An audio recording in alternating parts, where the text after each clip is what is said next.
Bobby sang the silent ear. Bobby sang in my silence. Bobby sang the black onyx of the tie-dye moccasins of Yoruba. Bobby sang the black jewel son of Cod Warning. Bobby sang the mint julep of the red cliffs, Georgia. Sang the toe-tapped aqua shoes of Brother Hines. Bobby sang the silent ear, sang the turntable mind. Bobby sang the force of Everest and sunshine, trimming rainfall, singing the secret war pit of the twisted line, singing the native wicked wide-eyed look of Jupiter. Bobby sang, I hear you. Bobby sang by Ron Allen. Welcome to the Qumran Report. May the peace and blessings of the life-giving creative spirit be upon you and upon your family. My name is Melvin Ishmael Johnson, coming at you live from Skid Row Studios. And I'm in the studio with my co-host, Earlene Anthony. Our call-in number is 1-800-893-9562. This week on the Qumran Report, our topic is the revolution would not be televised. And I'm delighted to have with us in the studio two members from the organization Revolution LA, Twee, Tran, and Phoenix Goodman. Welcome to the Qumran Report. Thanks, Melvin. Thank you. Now, before we get into our discussion, we have on the line Georgiana Williams, and she have an event coming up this Wednesday, April the 29th, 2015, on the anniversary of the 92 LA Rebellion. Georgiana, welcome to the Qumran Report. Hi, Melvin. Hi, everybody. How you doing? Oh, just fine. That's great. Can you tell us about the event coming up? Yeah, we're going to go to the corner of Florence and Normandy on April the 29th. Around 7 p.m., we'd like for everyone in the community to come out and get involved. We're going to be remembering what happened April 29, 1992. Make your sign. If you want to make a speech, you're welcome. Whatever you would like to do to make South Los Angeles better, we need you on that corner, especially talking to our young brothers that will come out and stand around and look and listen. All right. And you're also going to be giving out some clothes and all of that, Right, too. the veterans, right? It's giving us some pants to hand out to our brothers. Yeah. So if you're listening and you got your computer on, tell the brothers come to the corner of Florence and Normandy. Our veterans, men who put their life on their line, is thinking of the young men in South Los Angeles. And we want to thank them for putting their life on the line. And we want to thank them for remembering our brothers. Mm-hmm. Oh, well, what time is the event? It starts at 7. Starts at 7 on Florence and Normandy. Now, Georgiana, let me ask you this. Have there been much change in that area since the 92 rebellion? I would say a little. Okay, Melvin, when I complain and file complaints about racial profiling and police abuse, it was pushed under the rug. But now it's out in the open, and thank God. So we hope that 77 Precinct will get some better policemen and do a better job in the community. Mm-hmm. Now, can you tell us about your after-school program that you're planning on starting in the area? We are trying to start an after-school program in the Florence and Normandy area. And our goal is we're going to make sure every child from kindergarten through high school will know how to read, write, do math, spell, and do English. We're going to teach them music. We're going to teach them art. We're going to make sure that our kids stop dropping out of school. And we're going to make sure when they graduate, they can read, write, and spell. Mm-hmm. Okay, sounds like a great program. Now, Georgiana, what's the contact information for those who would like to be involved in the event? Okay, you can call me at 310-590-6468. 6468. Okay, thank you very much, Georgiana. Okay, God bless. God bless. Hey, Georgiana Williams, event coming up for the anniversary this Wednesday. I think she says 7 o'clock. Now, I'm delighted to have with us in the studio Twee, Tran, and Phoenix Goodman. They are members of Revolution LA. Revolution LA is a community discussion and direct action group committed to alleviating the struggles of disadvantaged population. And they say we are deeply motivated to create a more unified world through community involvement with the underprivileged and youth population in the Los Angeles area. Welcome to the Qumran Report. Thanks for having us, Mom. Yeah. Thank you. Can you tell our listening audience a little about yourself, and then we'll talk about the organization? Okay. My name's Twee, and I've been politically active probably since I was in high school, and took a few years being distracted with life and work. And I mean, it's been quite a few years since I've graduated, but you know, that burning desire to always help the world was always there. And so it was about a year ago where I was looking around for different organizations in LA that were active, more like a community group. And I was on Meetup and realized there was a void there. And so I created the group Revolution LA. And my intention was just to get people in the community, because I figured there were a lot of people out there who are disenfranchised with the system, who were frustrated, wanted to help, wanted to do something, but didn't necessarily know how to start, where to begin, who to work with. And so I created the group just to get people together in a space to actually start dialogue on the various social, economic, and political changes that need to be done in the city, let alone, you know, the nation and the world. And so that's how Revolution LA started. And since then, we've been growing in membership. We've started doing film screenings. We did our first one a few weeks ago that we screened Michael Moore's Capitalism Love Story with a really great National Coalition Answer LA. Well, they're part of the National Coalition. So we did that, and that was a great success. And so we want to do more things like that. We want to get the community actively engaged, you know, because at the end of the day, it's going to take a collective participation of conscious, politically and socially conscious individuals to create, you know, real change in this world. You've been in existence how long?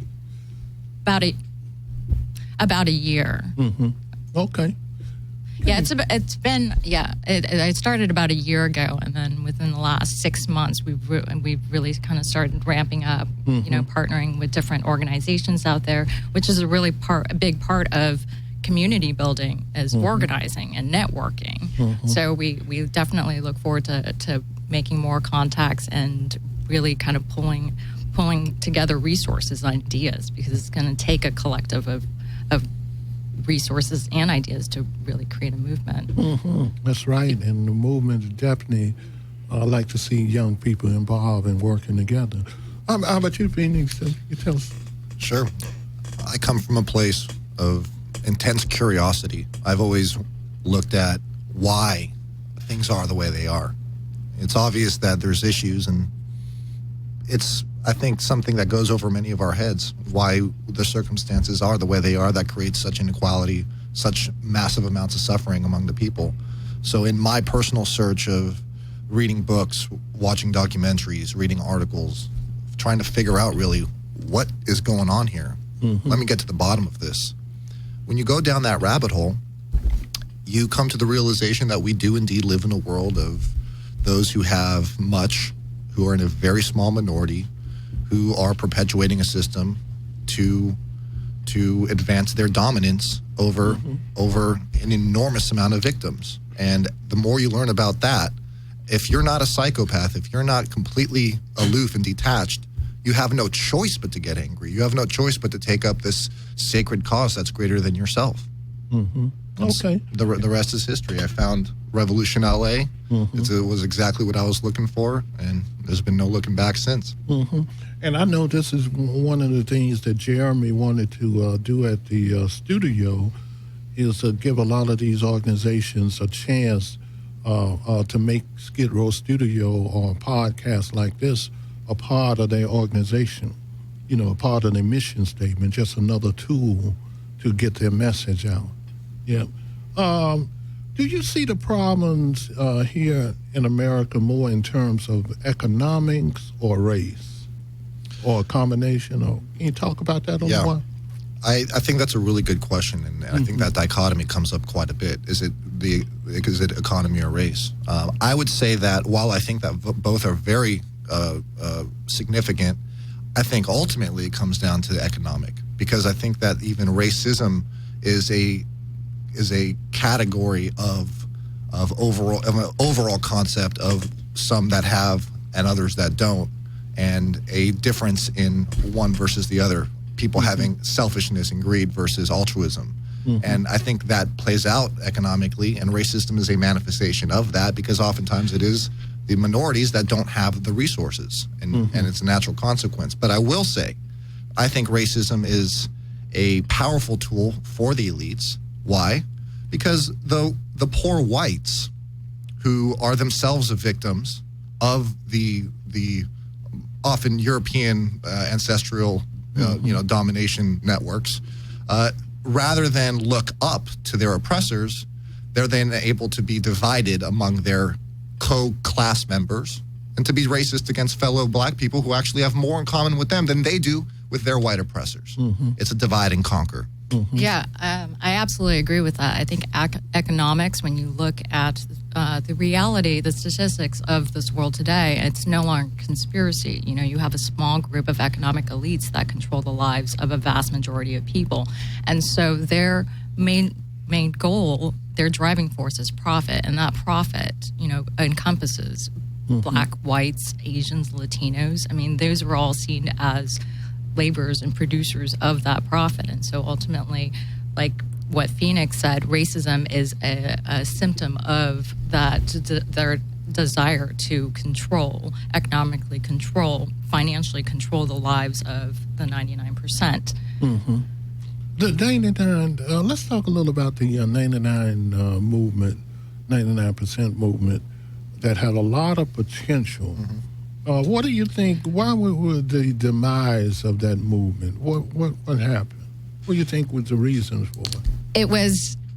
There wasn't a face to it, which actually served to their benefit because there wasn't one person to point the blame on that was pushing the movement. That it was not as easy for people to basically try to take that person down, because it was an anonymous movement. But it was so important because for the first time, probably since Marx's Revolutionaries of the World Unite, the working class of the 21st century had a common banner to chant under, and that was the 99 versus the 1%. And so that one single phrase united class solidarity among working class people of the 21st century.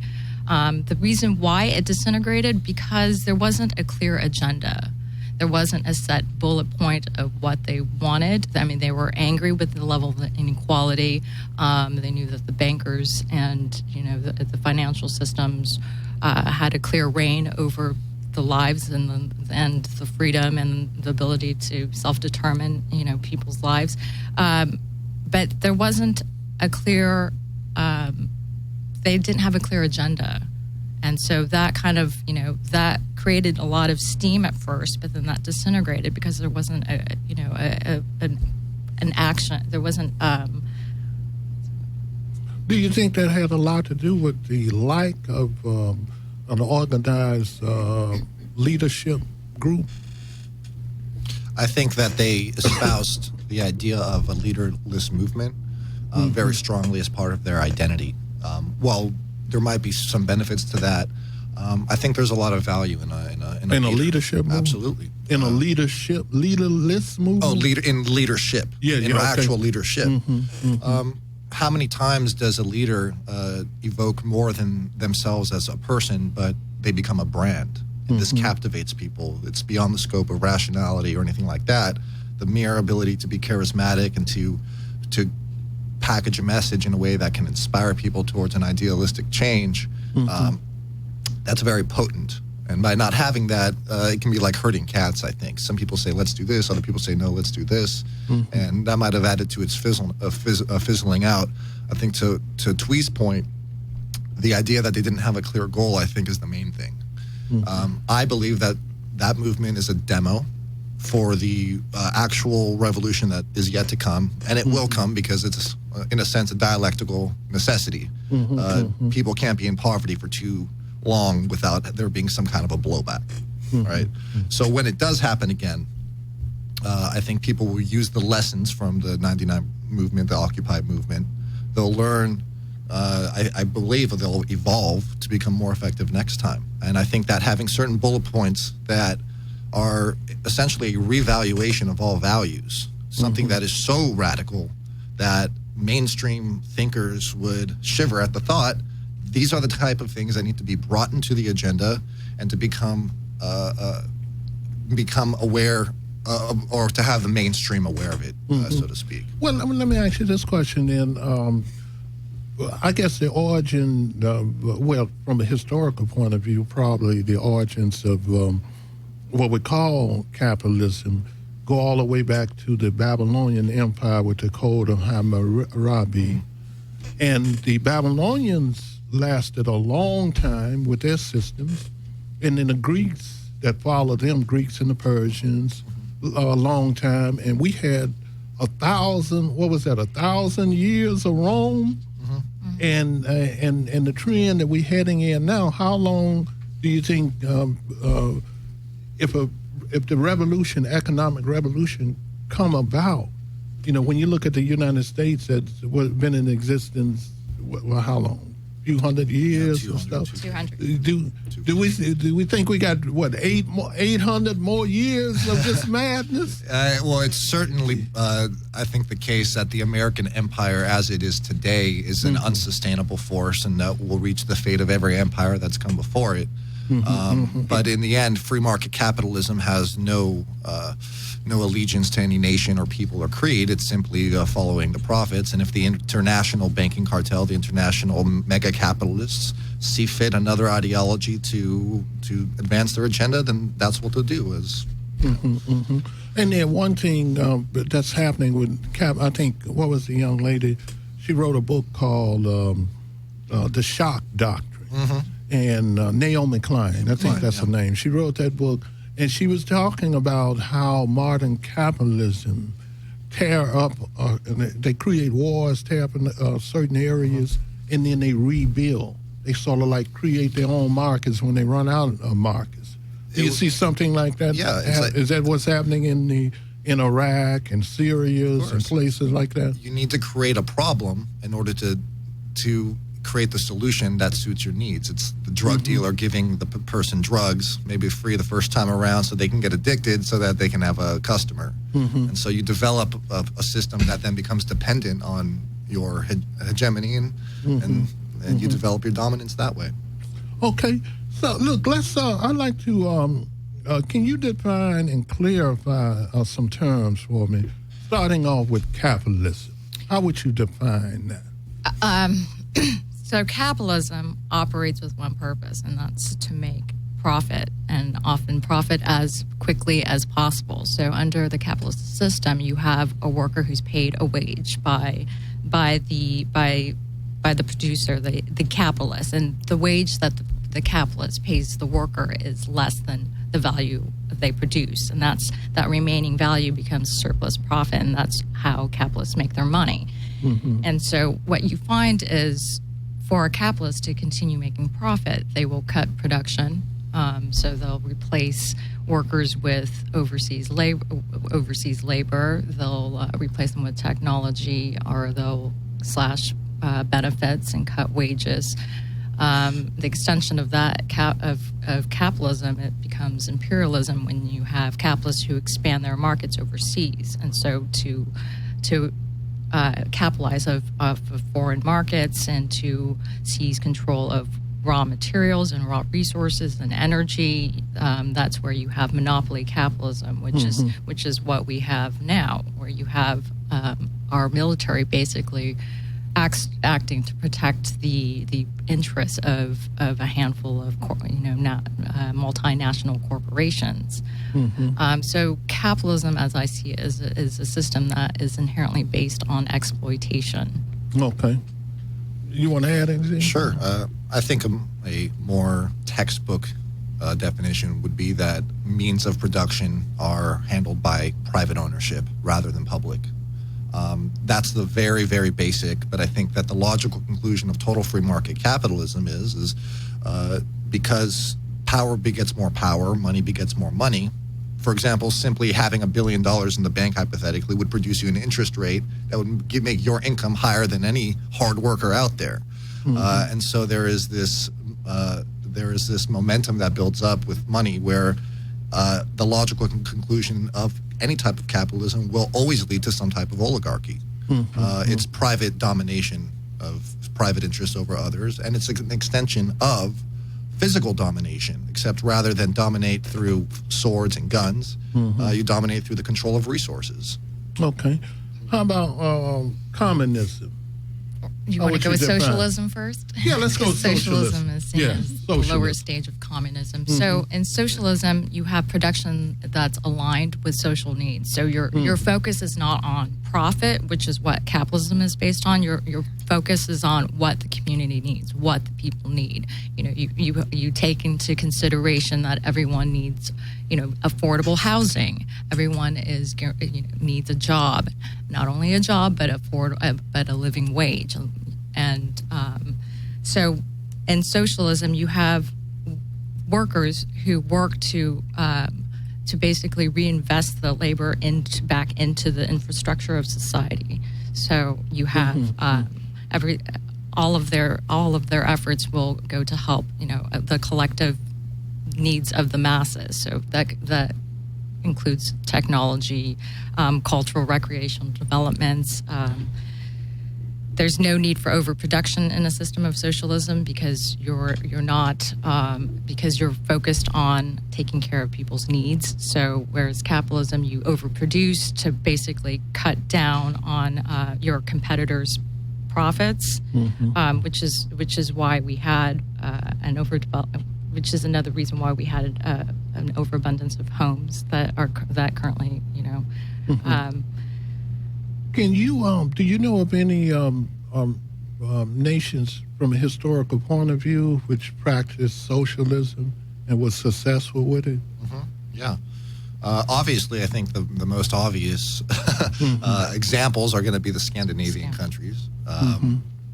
They are the closest example to successful socialism we've seen, and it's not, I don't believe, a coincidence that they oftentimes rank in the highest of happiness and living conditions.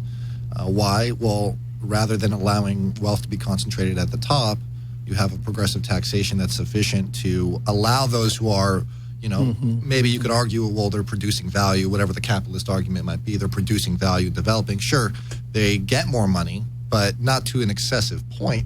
The money then that is reinvested into infrastructure and investing into the people. So we're talking about like the Dutch. Exactly. Yeah, like their education. They have free paid maternity leave.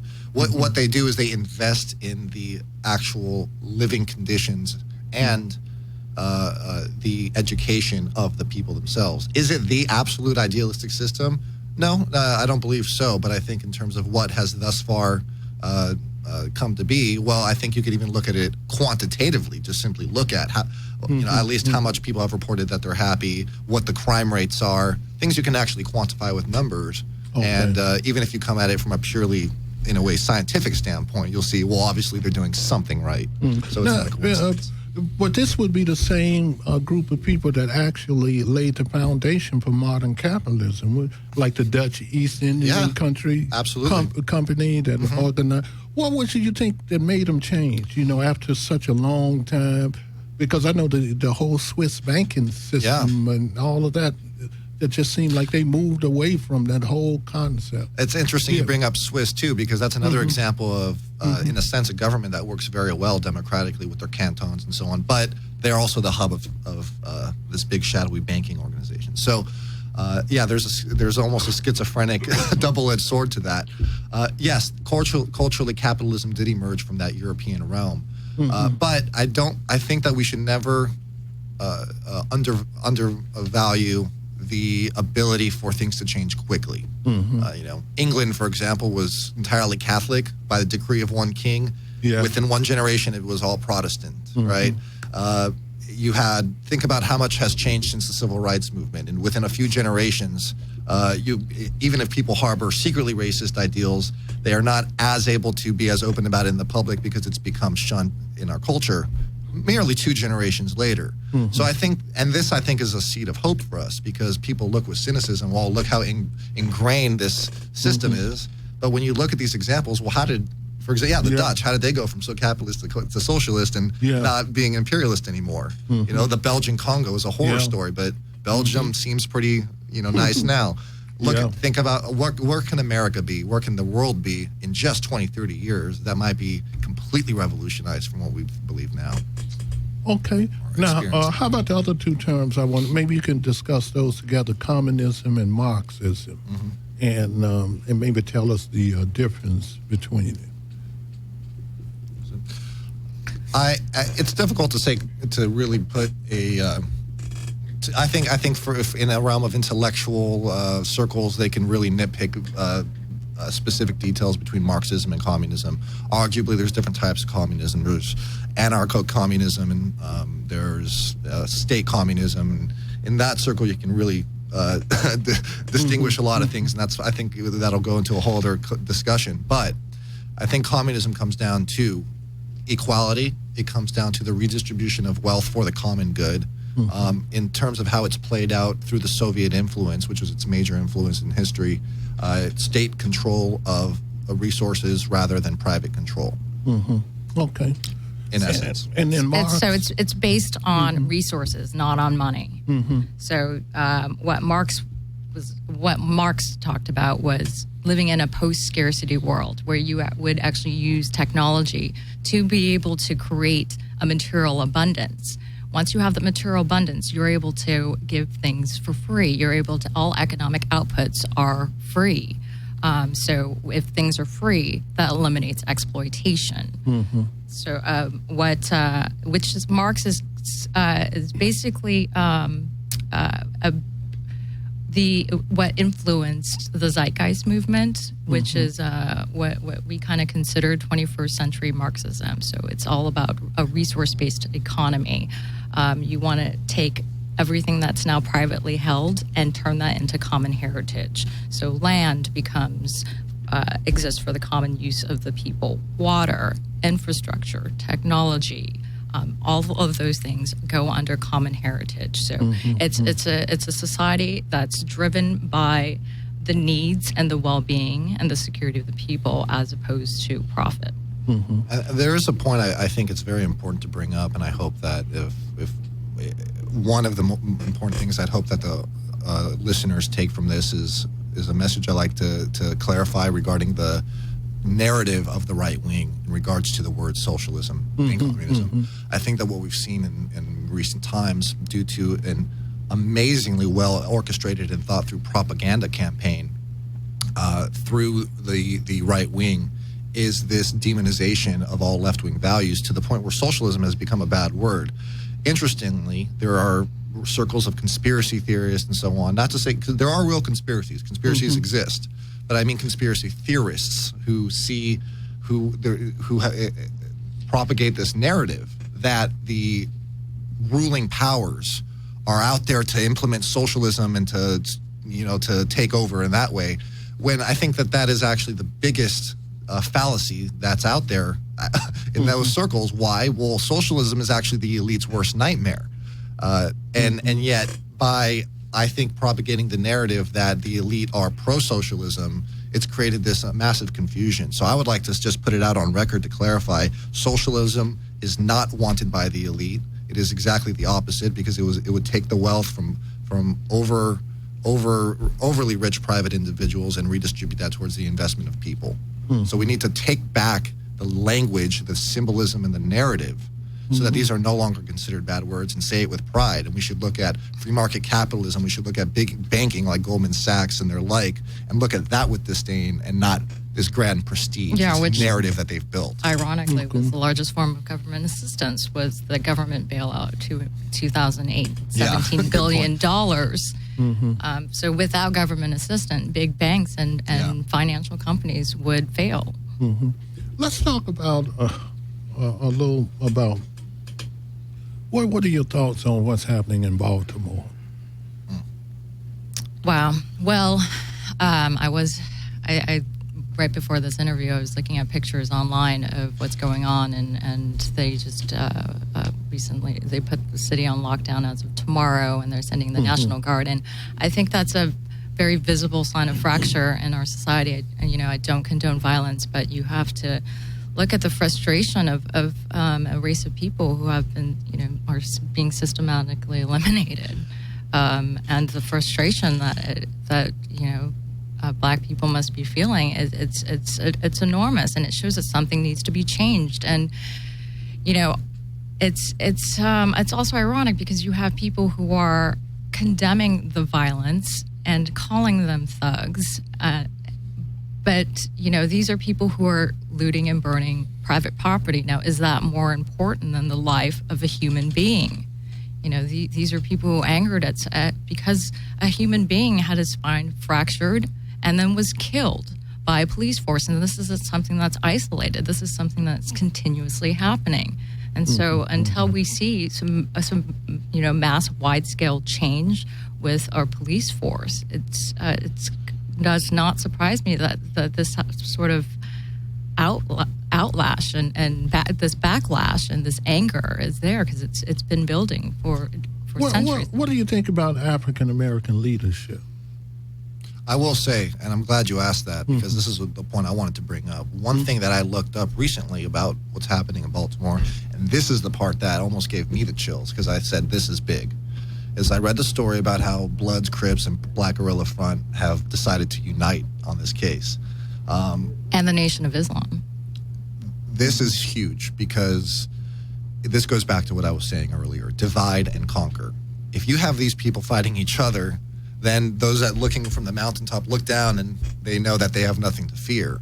But if there is a united front, then you have some serious business going on. I think this is the first step. If they can maintain that unity, the solidarity. Not only within this little spark, but if they can maintain it throughout, hopefully, I want to call out there to say, have a permanent alliance. Stop fighting each other. This is pointless, and this is exactly what your oppressors want. They want you to fight each other. So unite and stay united. So I think that's a big event that happened. Okay, and a little bit later on when we open up the round table, I want to really get into that discussion about, I want to talk a little about the African American leadership, and I also want to talk a little about whether or not it's a fallacy of these particular Crips, Blood, Black Guerrilla family that is actually doing what the police is saying that they're doing. But first, I have someone on the line. He was involved with a gang for quite some time. Big Mac. Yes, sir. How you doing, Melvin? Hey, how you doing there? Hey, Big Mac. Hey, what's up, Miss Oding? Fine. Can you? I know you wrote this play called Wake Up, right? And I know we're supposed to have you in the station on the 18th of May. We're going to talk a little about that. Can you tell what's Wake Up about? What's that play about? Well, basically, Wake Up, I got the concept from Melvin and the Blue Notes, and I was going through my struggles after I got shot, January 2008. I really look at my life with drugs, gangs, attitude, and everything. About me waking up as a whole conscious. So basically, I've been, still been struggling, but it's a process. Okay, because you That's what the play's all about. You was involved with the gang life too. How involved? What was you involved with? Not in terms of details. I mean, what organization was you involved with that you come up under? I grew up as a Blood, but I was a criminal all my life because my, a broken home and all that. Then I got military, but still started doing backwards stuff that robbing military. I'm robbing for a cause now and selling drugs for a cause. So, I was with the Bloods and, that. Mm-hmm. And like I said, I'm still involved, but in a positive sense. I'm trying, right now I'm coming from a recovery meeting. So, it's all about educating yourself and about, doing the right thing. Now, it's an ongoing, it's a continuous struggle. Look, it's out here in L.A., the Bloods and Crips is working together to try to do something positive, right? Well, can you talk about that? What's happening with that? Well, for me, don't be wrong. I will go into detail about can reflect back in 1992, and April 29th, and my comrade, rest in peace, Michael Zing, had told me that the system, including ourselves, is going to blow this out of proportion. And I could say back then it was basically, like any society, it was an underbelly, it was underground. Mm-hmm. I mean, it was the criminal aspect. into the media, through the rap music, which is rap music has nothing to do with gangbanging and criminal activity. It just blew out of proportion. Mm-hmm. Now you got Bloods in New York and Crips in New York and Arkansas. I don't know if there's none in Mississippi, but they in Louisiana. Yes. I mean, I met cats that like walk up to me. They got more tattoos and more war stories than me, and they from Louisiana and Mississippi. I'm like, okay, you got guys up there was drug addicts and thugs and criminals, but there wasn't no LA neighborhood. Okay, that's kind of like shocking. Let me quickly ask you this: are you following the situation in Baltimore? Yeah, to a certain extent. Well, look, what's this with the BGF Black Guerrilla Family that they talking about there? Because I know the Black Guerrilla Family started out here in California with George Jackson. Well, you know what? And like you said, that's definitely your era. And when I came to the penitentiary in 1988, it was kind of like playing out. Mm-hmm. And don't get me wrong, and so like I said before, the media is so shocking because you learn California up north thing, Pasadena and all that. So don't get me wrong, it's like this. It's like thugging is cool now. Drug dealing is cool. Drug using. So I got my little, like wow. It's just like the media just blew out of proportion, including us also. Okay. Because I don't glorify nothing I've done. I try not to glorify none of that. All right. Look, thanks very much. I'm looking forward to when we get your play in here on the 18th so we can talk about it in details. So thanks very much. Tell us again the name of the play. The play is named Wake Up. Wake Up. Wake Up. Yes, Wake Up. Wake up to reality. And thank you, too, also. Okay, then. Thank you very much, Big Mac. All right, thank you, Melvin. All right, Miss Eileen. Okay, let's take a break for our community calendar, and then we're going to come back and open up for the round table. We're going to talk a little about what's happening in Skid Row also. Mm-hmm. This is the community calendar for upcoming events. This is for all Skid Row poets. There will be a Ron Allen Fried Poetry Contest, and it's going to be at the Los Angeles Poverty Museum, and they're located at 440 South Broadway on the second floor, downtown Los Angeles, and the zip code is 926. And this will be the second workshop this coming Tuesday, April the 28th, 2015, from 3 to 5 p.m. And Carmen Vega will be the instructor for this workshop. And the poetry readings will be on Friday, May the 8th, Friday, May the 15th, and also on Friday, May the 22nd. And it'll be from 6:30 p.m. to 8 p.m. And there will be a first place prize of $100, second place prize of $50, and third place prize of $25. And for more information, you can call the Los Angeles Poverty Department, 413-1077, or lapovertydepartment.org. And the prize will be given on Friday, May the 22nd, and there will also be a party. So be sure and call the Los Angeles Poverty Department at 213-413-1077 for more information. On Wednesday, May the 6th, 2015 at 5:30 p.m., and this is every Wednesday of the month, we have what we call Tech Talk, and it's for Skid Row studio show hosts and potential show hosts. And it's a workshop also for engineers and interns. And we come together to discuss ways and means to have high-quality shows. Also talking about the social media like Facebook, Twitter, and other things. The guest speaker for this coming Wednesday will be Notorious, and he has a Notorious public radio show, and his name is Nestor Rodriguez. Also, musical guest will be Willis Boyd, and he has a show called Positive Perspective. Refreshments will be served. Also, Jeremy Hansen, the co-founder of Skid Row Studios, will be on hand to answer whatever technical questions you may have. The location is the Vortex, 2341 East Olympic Boulevard, Los Angeles, California, 921.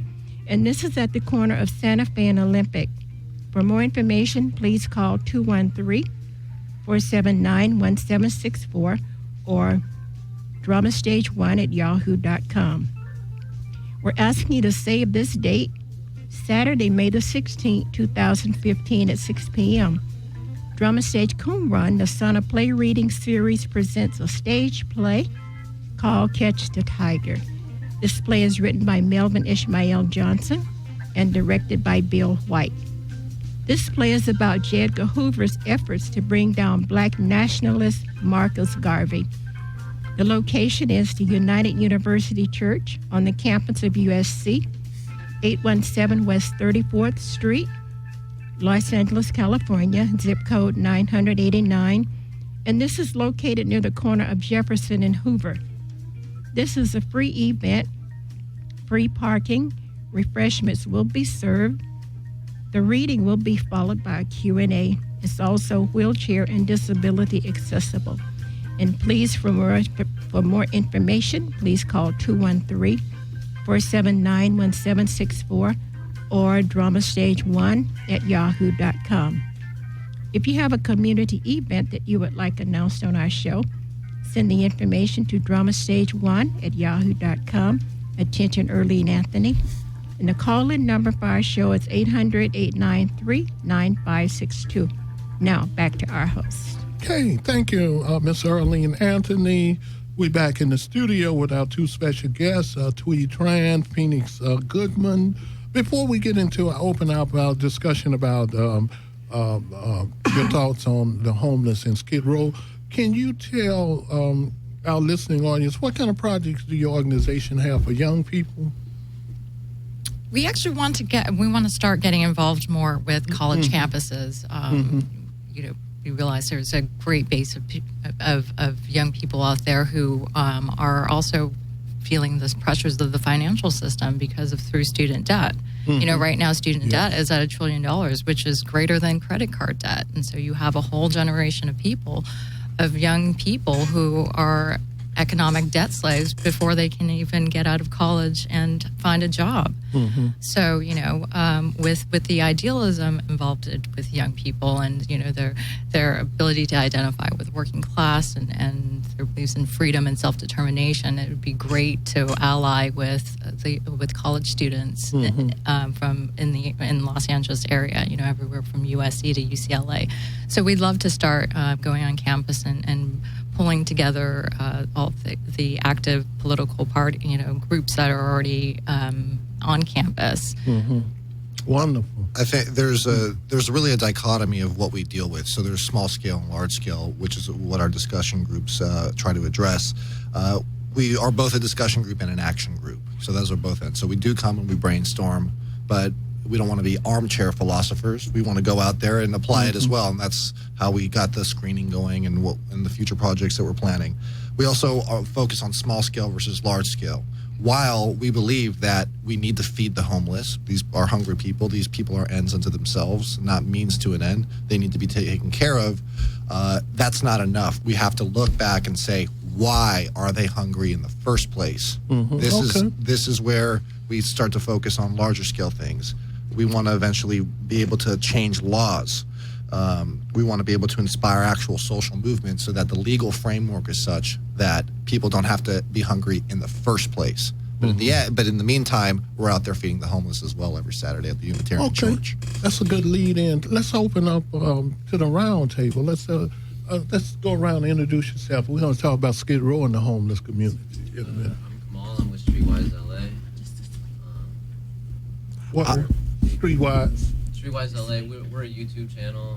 We cover a lot of the transition that's going on between both the Skid Row community and the downtown Los Angeles community. There's a huge influx of wealthy young adults coming in, and we kind of want to capture the struggles that both they're going to face. We want to capture both the struggle that they're going to face and that they face, and along with the people on Skid Row. So we're capturing that on our Streetwise LA YouTube channel. Okay. How do they pull up the channel? If you just go to streetwisela.com, it'll direct you straight to our. Are we not on at all? Yeah. Go ahead. Alrighty then. I'm from Streetwise LA. My name's Kamal. I'm here with Aston and Amos, and We are a YouTube channel that kind of covers the transition that's going on between downtown Los Angeles and the Skid Row community. Okay. And I'll pass it along. My name is Aston Wallace. I'm a downtown Los Angeles resident, Philadelphia native, and I shoot with Kamal in Streetwise LA. Okay. And I'm Amos. I'm a video photographer for StreetwiseLA.com. You will hear me a lot. You will hear me as saying Amos, a.k.a. Chicago. I'm just trying to bring the real life of people living on the street, the change about the mental illness, the socio-economical that's affecting the people that's down here, that's living on the street. And I'm trying to just bring that to light. Okay. So let's talk about Skid Row and the homeless community, because, you know, LA is one of the probably more millionaires out here than anywhere else in the country. But you also got the blight of Skid Row, you know, tents and homeless and mentally ill and all that kind of stuff right down in the heart of downtown LA. What do you see as a possible solutions? We can talk about some of the, I think we just got through talking about the reasons, but what do you think in terms of getting out, changing that situation down there? I'd like to go ahead. To talk with both Twee and Phoenix about maybe working together. You guys mentioned that you guys do film screenings. Yep.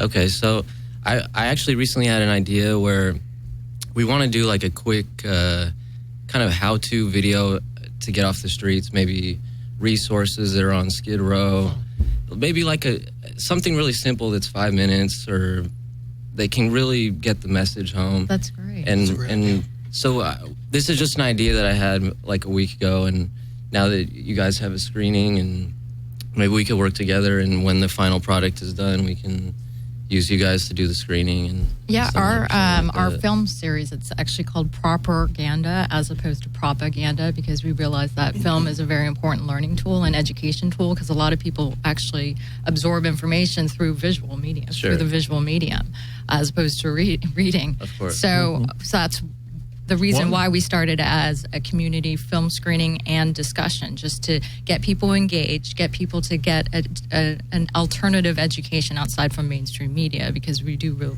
most people who are conscious now understand that mainstream media has a propaganda, and unfortunately, public perception is based on that biased information. So a film screening that helps educate the public, that talks, talking about homelessness and I mean, how to ideally, alleviate it. we'd like to do it on Skid Row somewhere, and have as many of the residents that live down there be able to attend. I mean, that would be a great idea. Anything that has to do with actually empowering the people themselves is important. Yep. Exactly. It'd be good to have you guys work together. Sure. And then it'd also be good to have you guys consider, because I think it'd be important to get your message out of utilizing this Skid Row studio. Sure. That's the whole purpose of Jeremy put it together so it could compete with any station out here in terms of getting that message Well, out. you guys are very centrally located here, so I mean, we could get a lot of the people that are at the bottom of the movement to kind of come down here and talk about it. And now, how do we get out of this mess that they call Skid Row? Anybody any thoughts on? I mean, just living down there and seeing what different organizations like the Skid Row Housing Trust are doing, and different places that are looking to build housing within the community. It's positive, but I mean, there's too many residents down there for that to be the immediate answer right now. You go out there and I know some people who work with the trust, and the waiting lists are long. It's difficult to get in there. You have to meet certain criteria, and it's not addressing even the people that need services down there, which is obviously a big problem. You can do a lot for someone who's down on their luck, that's looking to do something with themselves and is active in trying to get themselves housing and get out of that light. But there's only so much you can do with somebody who doesn't have those resources, that couldn't hold down a job, that couldn't probably hold down a place to live if you gave it to them for free. So I think there needs to be more involvement in providing services for people down there, more so than just trying to say, okay, there's a house right outside of where some of the issues we're facing are. They put them in a house that's right there, where they're still facing everything that they were facing, everything down the street, and then they're not providing services enough. So I think that would help a lot down there to bring a little bit into that. I just want to elaborate on that. I come off the street. I relocated from Chicago, and I lived in a tent. I didn't do drugs. I went through the whole process. I got my apartment through Skid Row Housing Trust. How long did you live in the tent? I lived in the tent for, let's say, maybe a year. Then I went into the wine guard, and was that the key in getting you out of the tent and the step-by-step process? Yes, you got to stop using drugs. You got to stop drinking. You got to want to stop using. You got to want to live. Some people got to be taught how to live again. Some people don't want to live again.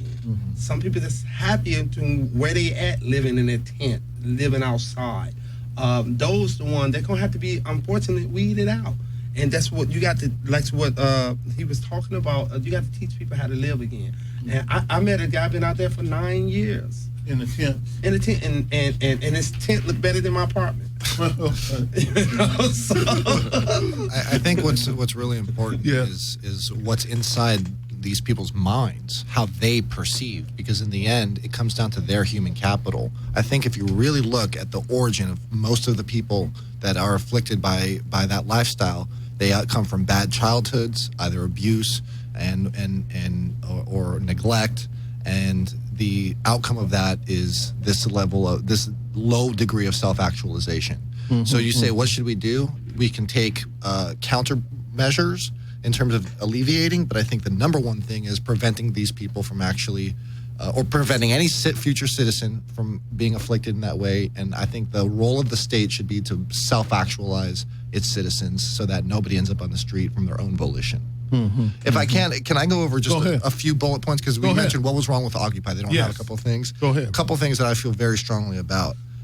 They are revolutionary, but we're not called Reform LA. We're called Revolution LA. So the number one thing is that there should be equal opportunity for every child. What this means is that if you are born, there should be an infrastructure in place to have maximum quality education and upbringing. And if your parents can't support that, then the state steps in to make sure that you have that. So orphanages, schools, foster programs, adoption programs, these need to be heavily invested in. Education system needs to be overhauled completely. We need to gather the finest minds of teaching methods, psychology, and methodology for learning to develop a new education system so every single child can have a high-quality education.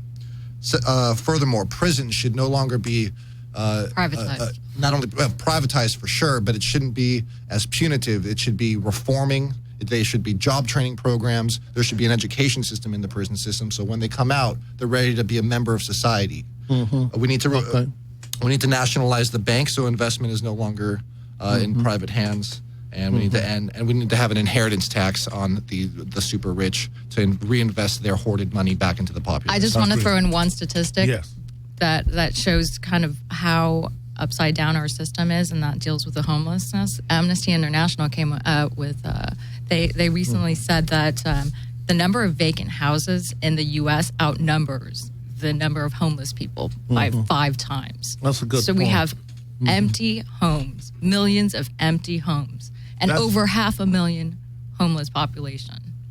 Okay. Yeah, okay, we winding down. I got to wind it down now with Latu. I wish we could get into that discussion about what you just got to talking about, the latter part of the empty city-owned property and stuff. That was one of our solutions. Hey, maybe we do another show on this. Okay, thank you for tuning in to the Qumran Report. I would like to extend a special thanks to Twee, Tran, Phoenix, Goodman, on the line, Georgiana Williams, Big Mac. With my other in-studio guests, please listen to past shows of the Qumran Report by Googling in Qumran Report. Thank you for tuning in to the Qumran Report, and from your hosts and my co-host, Earlene Anthony, Melvin Ishmael Johnson, may the peace and blessings of the life-giving creative spirit be upon you and upon your family. I leave you with the song that opened the show, Bobby Sang by Ron Allen. Peace and love, peace and love.